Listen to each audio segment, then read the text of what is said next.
Hi, welcome to Empowered Sobriety. My name's Tim, and this channel is intended to be a companion to the website at 4stepsobriety.com. That's the number 4stepsobriety.com. There's a method that's an alternative to 12-step that I wrote that you'll find there. It's freely available. And what I'm going to do here is just have little bite-sized chunks of specific tactics that were really key for me in the first year, and then some other folks that I worked with when I was writing the report. So tonight, what I'd like to talk about is the fear of relapse. And I know it can be a daunting concern, right? And it doesn't need to be at all. So that's what I'd like to talk about tonight.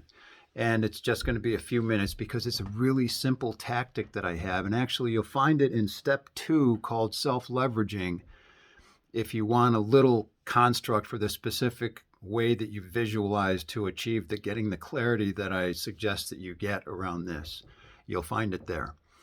So essentially, the trick is get really good clarity using visualization around, the costs to you, to your health, your mental health, your physical health of continued drinking.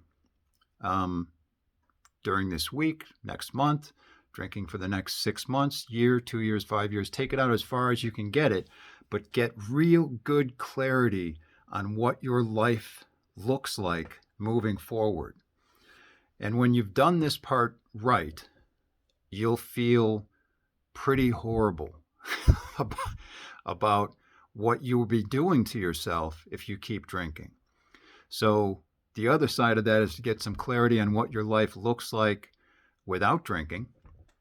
And that part's mentioned in the strategic development step a little bit more. But this specifically, getting really good clarity on the costs to you, physical, mental, job-wise, relationships, all the negative stuff about that will happen to you with continued drinking.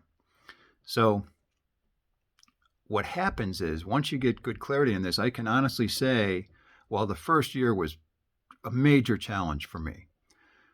Somewhere around a year, I started realizing that it was laughable to drink again.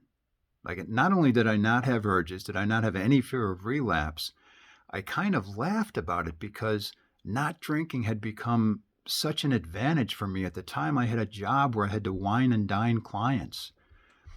And man, I was terrified that I would lose that job, screw it up, have clients complaining to my boss that this guy is taking us out to dinner. He doesn't even drink. Of course, none of that's true. Drinkers don't even care what you're drinking as long as they're getting their drink on. At least that was my experience.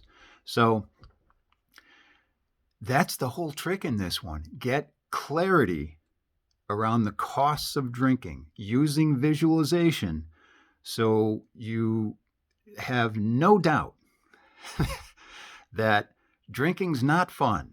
It's not the only way that you're going to be sociable. It's not the only way you're going to be in relationship. It's not the only way to do all the things you used to do drunk at all.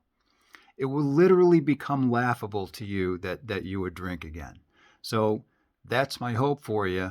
I'm going to try to do 3 or 4 more videos this week. I wanted to do that last week. I got too busy with holiday stuff. So coming up, we're going to have a talk I call the disease trap. I think it's really important to have a little discussion around that. The demonizing alcohol concept, I'll talk about that. Strategic development is really key. It's a key difference.